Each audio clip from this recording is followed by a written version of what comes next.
بسم الله الرحمن الرحيم إذا السماء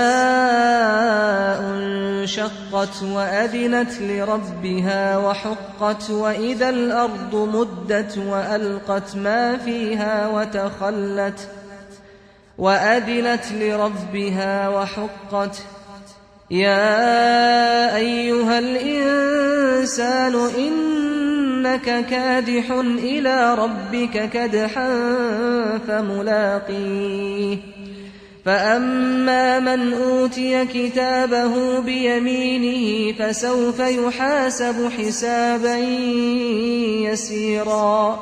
وينقلب إلى أهله مسرورا وأما من أوتي كتابه وراء ظهره فسوف يدعو ثبورا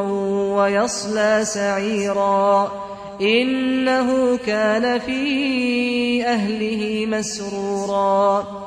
إنه ظن أن لن يحور بلى إن ربه كان به بصيرا فلا أقسم بالشفق والليل وما وسق والقمر إذا اتسق لتركبن طبقا عن طبق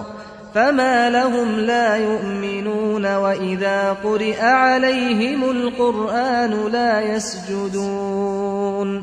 بل الذين كفروا يكذبون والله أعلم بما يوعون فبشرهم بعذاب أليم إلا الذين آمنوا وعملوا الصالحات لهم أجر غير ممنون.